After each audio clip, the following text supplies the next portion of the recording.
Dragi prijatelji, večeras ćemo u čudnim pričama obraditi život jedne mlade žene koji je pre svega bio po meni jako tragičan, na kraju i vrlo turbulentan. I cela ova priča koja će biti ispričana večeras, nadam se da će biti pouka za mnoge mlade ljude i pre svega mlade devojke.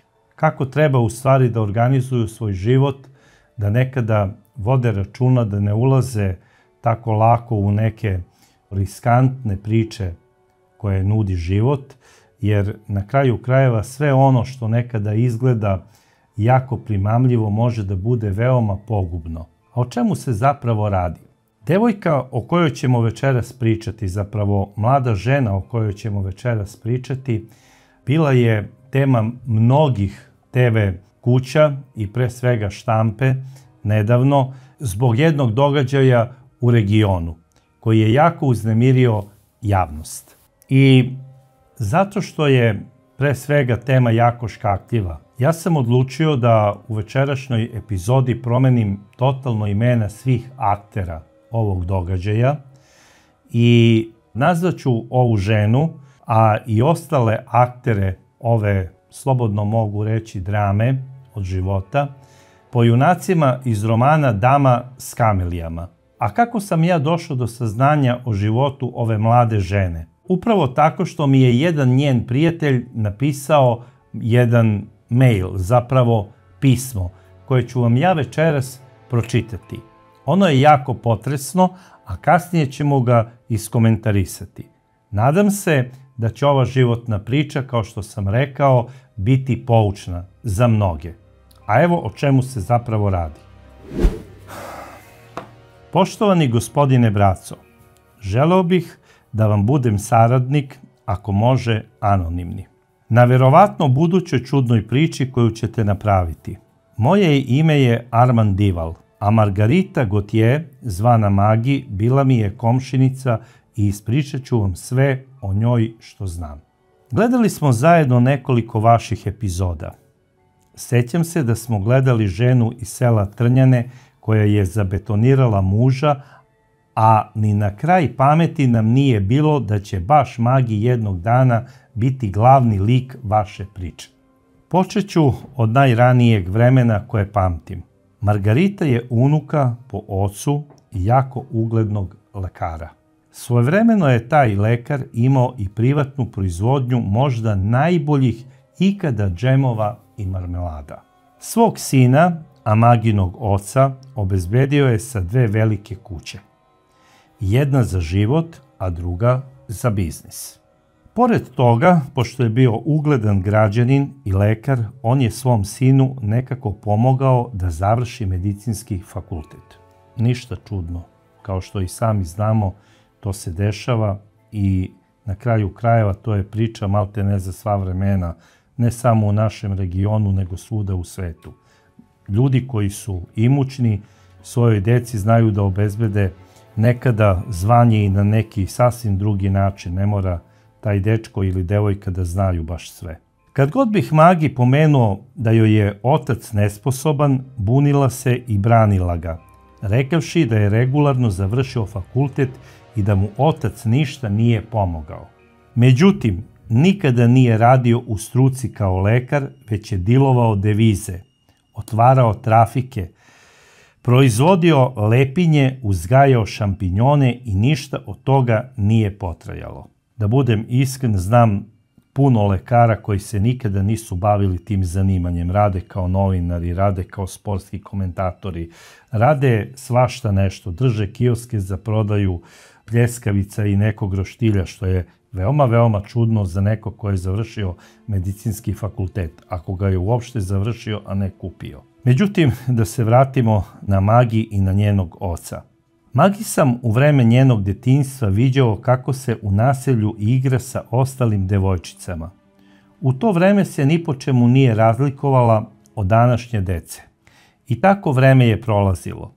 Studirao sam u drugom gradu, pa nisam često bio kući, ponekad nisam dolazio i po godinu dana, a i kada bih došao u rodni grad, zadržao bih se 2-3 dana. 2006. godina. Upoznam nekog lika koji je isto iz našeg grada. Pita me čovek gde tačno živim. Ja mu objašnjavam. 3. ulica od te i te prodavnice, taj i taj ulaz. Kaže čovek, aha, daj bre, pa što mi odmah ne reče da si komšija sa Magi striptizetom? Kakva bre striptizeta? Nema takve kod mene u komšiluku. Dok nisam shvatio da on misli na moju drugaricu iz detinjstva. Imala je samo 17 godina kada su je već okarakterisali i zvali striptizetom. Upisala je srednju medicinsku školu, ali je nije završila. Tu se opet vraćam na njene roditelje koji nisu umeli, hteli ni pokušali na bilo koji način da to spreče. Umesto toga, Magi je nastavila stranputicom i nastavila da živi u takvom problematičnom društvu, pa se par godina kasnije udaje za probisveta i kriminalca dobro poznatog gradskim policajcima i zaposlenima u raznim vaspitno-popravnim ustanovama. Sa njim dobija svoje prvo dete koje ubrzo odlazi u hraniteljsku porodicu, a brak ne traje dugo. Iz tog perioda ima i Facebook profil gde možete i sami zaključiti da je apsolutno nije bilo briga za bilo čije mišljenje i gde je nažalost droga već uveliko učinila svoje. Narednih godina je nisam nešto viđao, a i kada bih je video, gledao sam da je zaobiđem u širokom luku, jer sam celog života izbegavao problematične ljude. Viđao sam je par puta u jako lošem stanju svuda po gradu gde je jedva hodala. U međuvremenu je rodila još jedno dete sa nekim advokatom, starijim čovekom koje je kao i ono prvo završilo u hraniteljskoj porodici. U to vreme bila je zvanična devojka poznatom gradskom narkomanu i narkodileru, koji je od nje bio više od 20 godina stariji. Morat ću da preskočim jedan period kada je nisam mnogo viđao, tako da ne znam gde je bila i šta je radila, sve do možda marta 2023. godine. Počela je da radi u jednoj kineskoj fabrici. Prosto mi je bilo neverovatno da Margarita na očevom biciklu juri kroz grad kako bi stigla da se čekira u 6 ujutru. Nažalost, nije bila redovna, imala je dana kada se po 2-3 dana nije pojavljivala na poslu, a radnici koji su na određeno to sebi ne smeju da dozvole. Tako da fabrička disciplina nije bila ispoštovana s njene strane, pa nije ni odradila taj probni period od 3 meseca, već su je otpustili posle samo 3 nedelje. Zvanično sam je upoznao krajem marta 2023. godine kada sam joj prišao u krugu fabrike i rekao da je znam iz detinjstva, da sam komšija i da joj želim sreću i uspeh u ovom zaposlenju. Rekao sam joj da znam šta je sve proživela i da će joj radna disciplina pomoći da se koliko toliko dovede u red. Razmenili smo telefone. Rekao sam joj da ću joj pomoći oko posla ako dođe do nekog problema, da mogu ponekad, kada je hladno, da je povezem ili dovezem. Ali nedugo zatim ona mi je javila da su joj dali otkaz i da više ne radi. Došla je kod mene i mogu vam reći da je malo koja osoba koju sam sreo onako iskreno pričala o sebi i o svom životu. Ali nikada nisam hteo da je mnogo ispitujem. Da ne pomisli da želim od nje da izvlačim bilo kakve informacije. Uvek sam strpljivo puštao da sama priča. A sad nešto što mi je pričala iz njene ranije i najluđe mladosti. Bila je sa nekim likom iz kraja. U to vreme je izgledala najbolje. Bila je u top izdanju. Lik je držao neku kafanu i svaki dan je bio dogovor da joj daje određenu svotu novca. Kaže ona. Odlazim kod njega, ulazim u kafanu, on s nekim ljudima. Zovem ga da priđe i onako zna šta mu je činiti. Ma ne ferma me. Priđem, kaže mu da sam došla, zna on zašto. On me odgurne i otera me. Priđem opet, opali mi šamarčinu da sam pala preko šanka. Prvo što sam našla u šanku bio je neki nož. Nisam ni sekunde razmišljala. Nisam siguran, ali mislim da je za to delo odležela godinu dana u ženskom zatvoru. I još jedna anegdota. U kockarnici gdje je često odlazila, bila je s nekim koga je nekad prevarila za neke pare. To je skoro bilo letos. Posle nekog vremena on nju opet vidi i hoće da je vodi u neki hostel, a ona kao hajde. Kada su stigli tamo, naterala ga je da ide da se istušira. On ode po tuš, a ona mu pokupi 14.000 dinara iz novčanika i sve ostalo što je imao. Jurio je neko vreme po gradu i posle nedelju dana je spazi na ulici. Izađe iz kola i nastane uzajamna tuča i vriska nasred grada. Zvali policiju i kaže Magi. On priča jedno, ja drugo. On kaže jesam, ja kažem nisam. Koliko njegovo da, toliko je moje ne.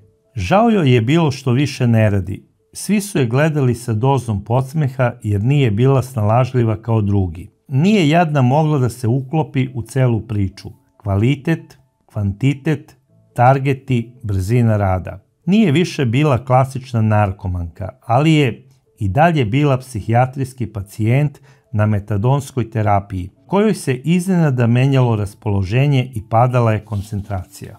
Pričala je kako je i sama kriva za sve, kako za nju više nema normalnog života jer je postala rob testova i redovnih terapija. Govoreći da ne može ni da se otisne negde u Evropu, jer mora da bude ovde opet da bi redovno odlazila kod lekara. Tada smo se možda vidjeli par puta i sve je to trajalo do kraja aprila 2023. godine. Kada sam ja dao otkaz u kineskoj fabrici i otišao na nekoliko meseci u inostranstvo. Za tih par meseci smo se možda jednom, dva put dopisivali preko Vibera. Hteo sam nešto da joj kupim, jer joj se bližio rođendan.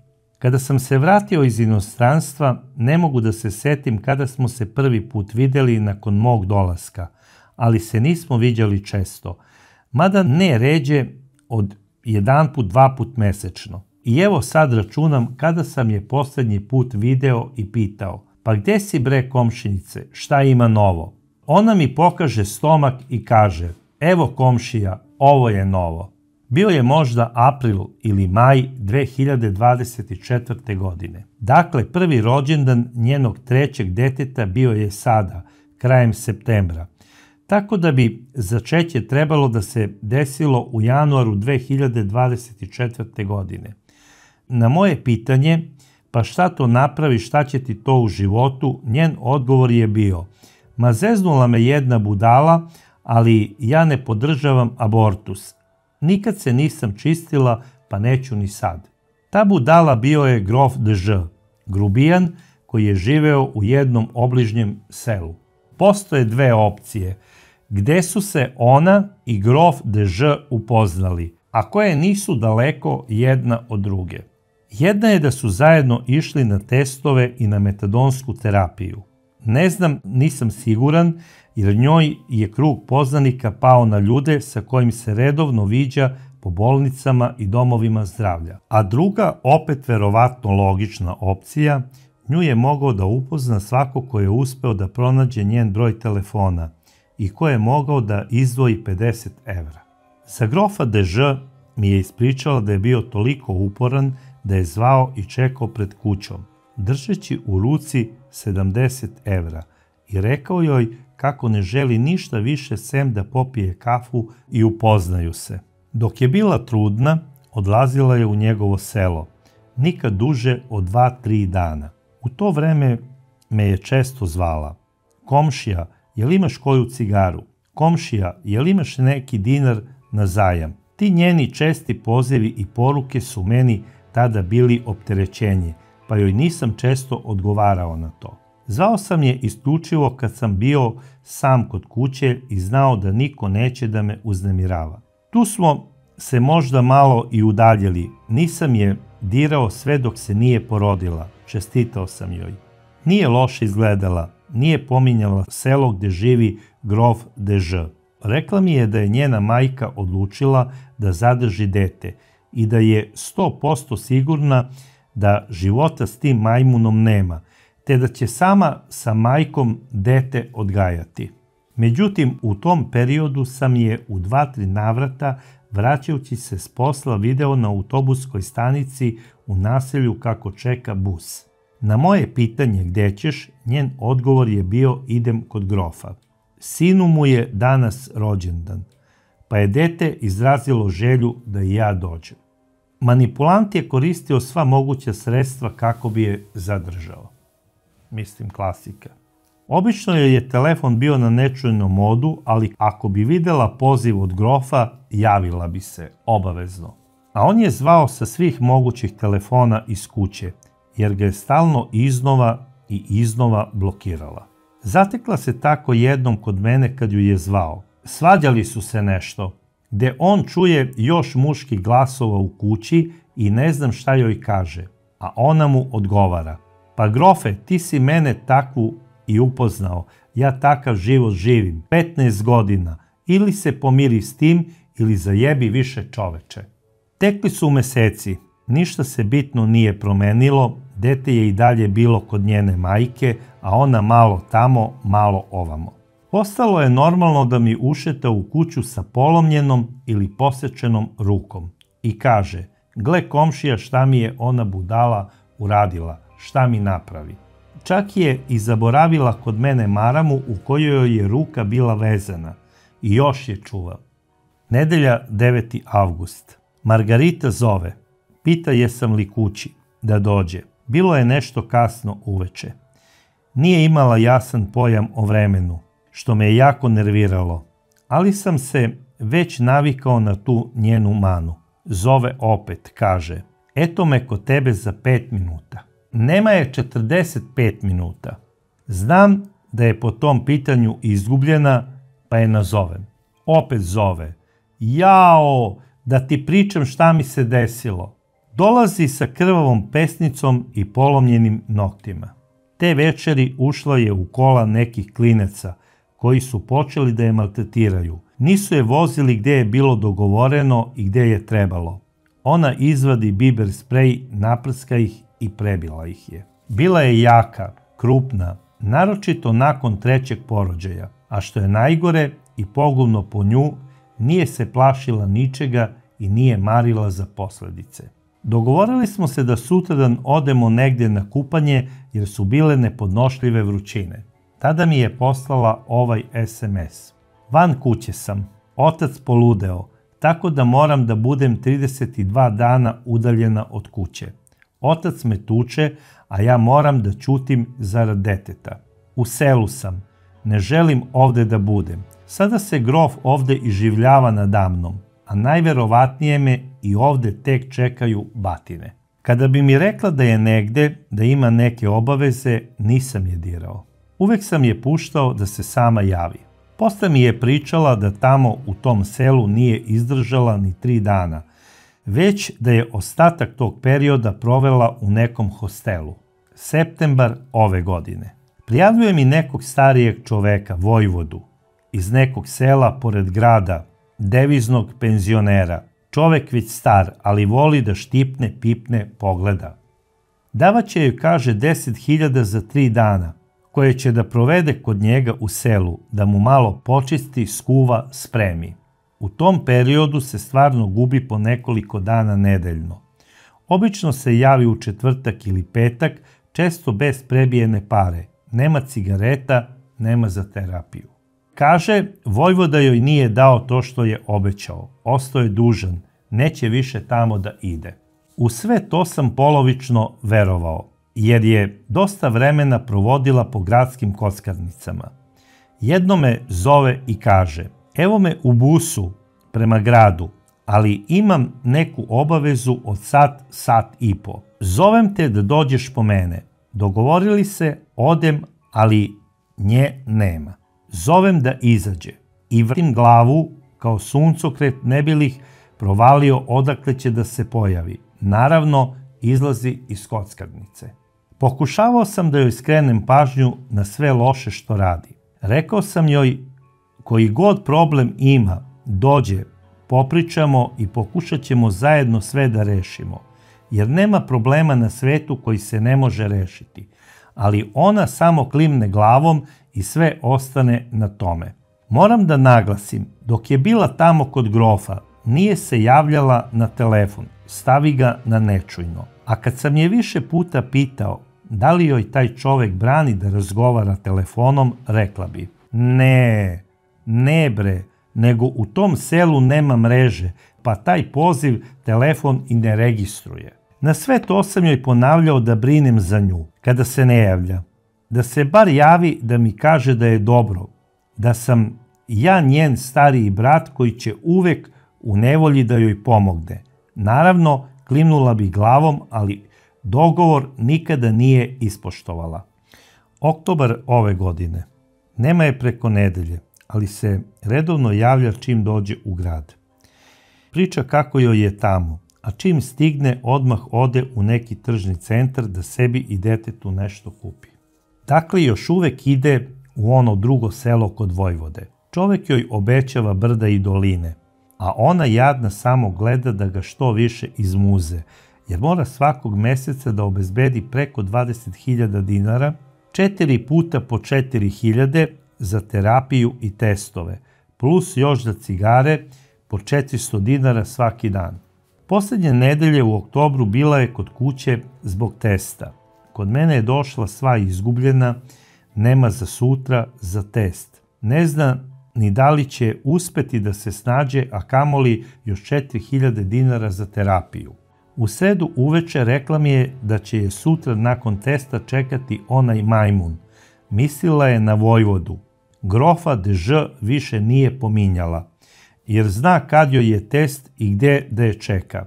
Rekla je da je prosto dosadan, da je uhodi, prati njeno kretanje, ali da je ni po koju cenu neće zeznuti i da je neće odvesti.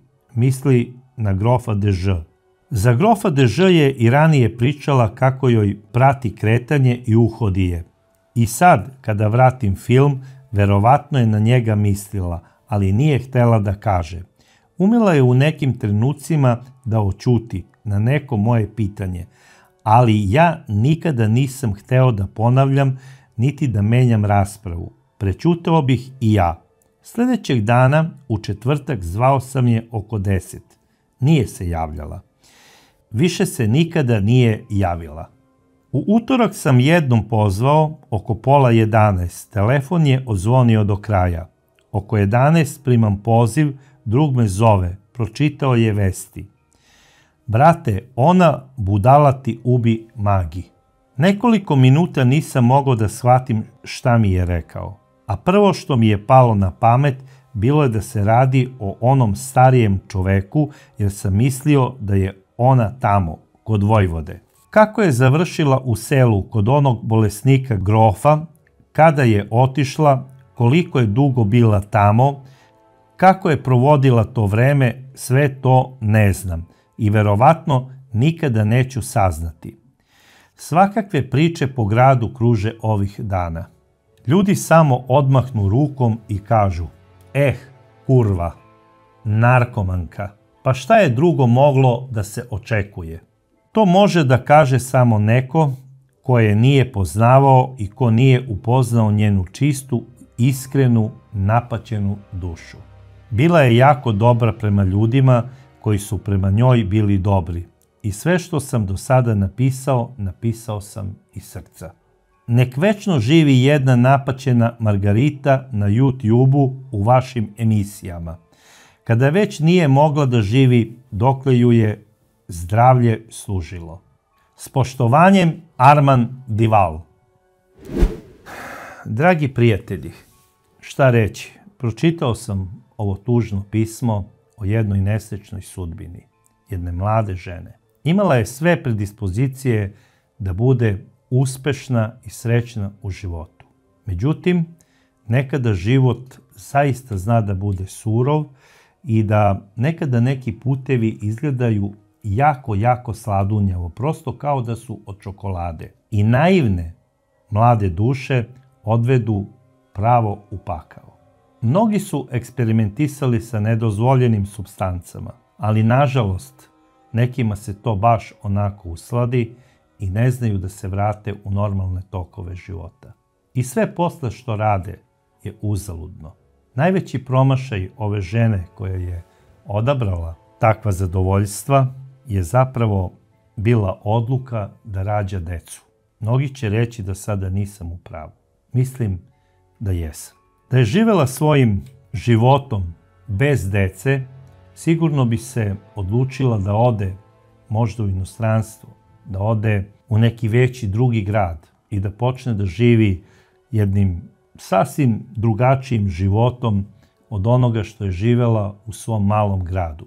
U malom gradu biti narkomanka, biti prostitutka i biti kradljivica, džeparoš, to je nemoguća misija. Znači, odmah ste žigosani, ne samo vi, nego kompletna vaša porodica. I obično takve osobe zato odlaze u velike gradove, ali samo pod jednim uslovom, da nemaju decu. Ako imaju decu i usto ih još i vole, a Margarita je očigledno volela svoju decu, takve osobe ne mogu da odu iz svog mesta jer su vezane za decu i maštaju da će jednog dana biti ipak dobre majke i da će tu decu izvesti na pravi put. A Margaritu je vezivalo još i nešto drugo. U stvari, ja verujem da se ona samo time pravdala. Ona je govorila da je to lečenje od narkotika vezano za mesto njenog prebivališta. Obično devojke i mlade žene koje se odluče da koriste te supstance i da se bave prostitucijom odu na kraj sveta, samo da nisu u svom mestu. Iz razloga da ljudi koji je znaju ne bi sa njom ispirali usta, a u gradu gde je ona živela znali su je svi. I svi oni koji su mislili i maštali da jednog dana postanu neki mangupi u tom svom mestu, oni su maštali da spavaju sa Margaritom. Jedan od njih je bio i grof, seoski đilkoš, narkoman, probisvet, sitni lopov i nasilnik, koji je tukao kompletnu svoju porodicu, koji je maltretirao čitavo svoje selo i koji je u gradu, kada bi otišao, bez obzira što je to mali grad, bio manji od mahovog zrna, jer se bojao i senke bilo kog mangupa tamo iz tog grada. On bi u taj grad otišao kako bi samo kupio narkotike i kako bi, kada bi došao do nekog novca, otišao do Margarite i kako bi je tim novcem primamio da provede nekoliko dana kod njega na selu kako bi uživao sa njom. Jer on je pre svega voleo plave, muškobanjaste žene, kakva je upravo i bila Margarita. A Margarita je bila jedno dete bogatih roditelja koji su mislili da sve mogu da kupe svojim parama, pa čak i diplome. Mislili su da mogu da kupe i radno mesto svojoj deci, pa čak i sudbinu. Međutim, sudbina je opasna, oštra, oštrija od žileta i nekada ne da poseče, nego saseče one ljude koji se igraju sa njom. Ona je tako surova i malte ne taj put koji određuje sudbina je ne trnovit, nego kao da je zasut minama, kao da se krećete po minskom polju. Nekada neka greška ne može da se ispravi. Nekada ostanete doživotno osakaćeni. Na sreću, mnogi se vrate na pravu stazu, izađu iz minskog polja i shvate da nije glavna stvar u životu da budete na najvećim visinama, kako nam to prikazuju ove latinoameričke sapunice i turske serije. Jer za let u visinu potrebna su jaka krila. A na kraju krajeva ne trebate biti orao da biste leteli u prevelike visine. Možete vi leteti i kao golub visokoletač. Ali da znate kad vam je pravo vreme da se vratite pre oluje u svoje gnezdo. U protivnom, bit ćete samleveni od te ruže vetrova, od raznih vihora koji vladaju gore na tim visinama i naravno od drugih orlova, jer oni ne trpe konkurenciju.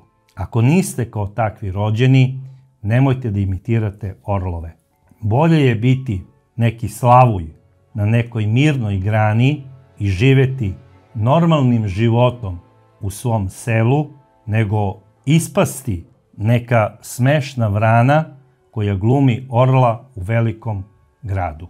Jer obično se to završava na nekom smetlištu ili groblju, kao što smo bezbroj puta videli u našim emisijama. Hteo sam da, pričajući o ovoj mladoj ženi, dam savet mladim devojčicama, ne ženama, nego devojčicama, da je zapravo i muzika koju slušaju sada, koja je jako popularna i koja govori o konzumiranju tih nedozvoljenih supstanci, zapravo pogrešna priča i tužna balada o nekim promašenim životima, o životima upravo kakav je Margaritin. I to što je u tim pesmama predstavljeno nešto kao cool, nešto što je ono in i prava priča, to je zapravo laž, to je zapravo maska. Prava istina i pravo lice svega toga je zapravo život ove mlade žene o kojoj smo večeras pričali, Margarite. I na kraju krajeva, setimo se mnogih poznatih muzičara koji su pevali pesme upravo o nedozvoljenim supstancama. Setimo se Janis Joplin. Ona je isto završila svoj život kao ova devojka u nekom tamo malom gradu u dalekoj Kaliforniji. Ili kao što je Amy Winehouse završila svoj život u Londonu, koju sam video, nažalost, na njenom zadnjem koncertu u Beogradu. Otišao sam službeno na taj koncert, jer zna se šta se sve valja po tim koncertima, deci. Bio sam na neki način radoznao da vidim veliku zvezdu koja dolazi iz Londona i o kojoj su pisale sve novine i govorile sve televizije. Kada je Amy izašla na binu, videlo se da je ona zapravo jedan zombi koji se jedva kreće od droge. Samo nedelju dana posle toga ona je umrla u Londonu od prevelike doze. Nije ni znala da je taj koncert u Beogradu bio zapravo njen posljednji koncert. I sećam se svog kolege Đurovića koji je tada rekao: bratske, zapamti, sačuvaj ovu kartu, imaće možda jednog dana veliku vrednost, jer ovo je izgleda posljednji koncert Amy. Nažalost, to je tako i bilo. Ali da se vratimo mi Margariti koja je ubijena od strane svog emotivnog partnera Grofa u njegovoj seoskoj kući. Pre svega, došao sam do zaključka iz svega ovoga što smo pročitali da je Grof bio veoma ljubomoran na Margaritine mušterije. Nije mogao da shvati da je ona zapravo od svojih 17 leta prostitutka. I ona to nije krila. Nije krila zato što joj je trebao novac za narkotike i za život kakav je imala u tom malom mestu. Ona je sve malte ne prokockala. Prokockala je poverenje svojih roditelja. Prokockala je šansu da joj obezbede srećan i udoban život. Prokockala je priliku da je možda sutra udaju za nekog lekara, možda isto sa kupljenom diplomom, ali iz bogate porodice. Odlučila je da živi jedan život sa margine, život kraljice s trotoara, koji je imao utabanu stazu i koji je vodio u pakao narkotika i zla iz koga nije mogla da se otrgne.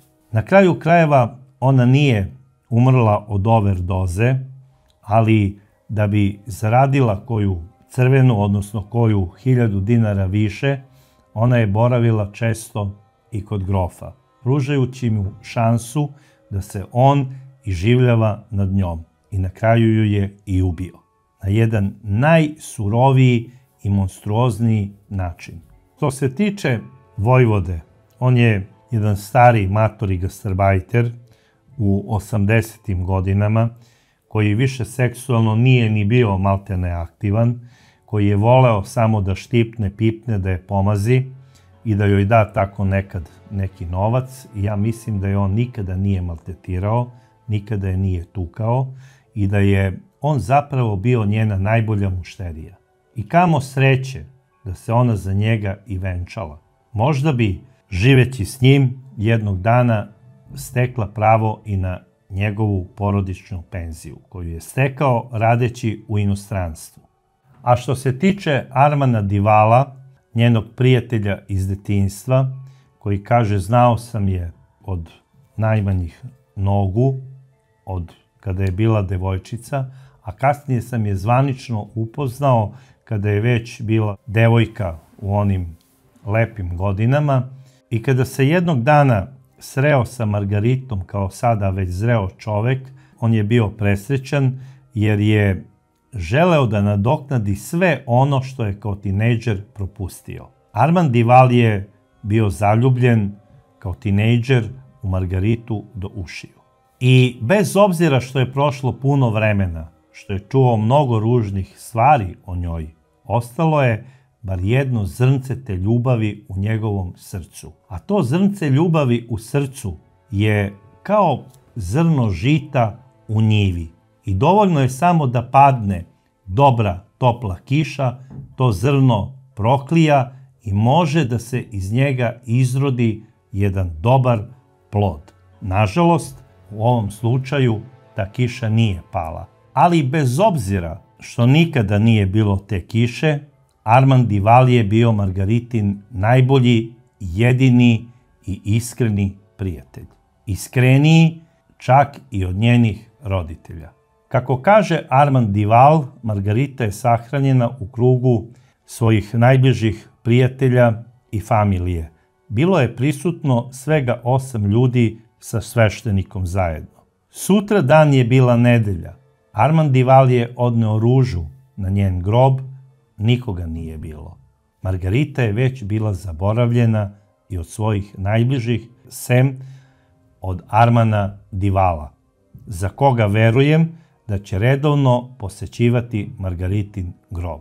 Dragi prijatelji, neka vam ova priča bude pouka i držite se što dalje od nedozvoljenih supstanci, ne upuštajte se u loše društvo, jer kao što sam bezbroj puta rekao i postao sam već dosadan svima, pa čak i nekim sveštenicima, ali reći ću vam po 1001. put, nikada nemojte praviti pakt sa đavolom, jer đavo je preveliki gospodin. On ne traži ljude, ljudi traže njega. I ako uđete u pogrešan voz, bez obzira koliko god da je udoban, gledajte da izađete na prvoj stanici. Jer ako odete do poslednje stanice, možda neće biti prilike da se vratite u normalan život. Nadam se da vam nisam bio dosadan, a do sledeće čudne priče ja vas pozdravljam sa željom da nikada nemate slična iskustva u životu kao što je imala Margarita. Pozdravljam vas i ljubim.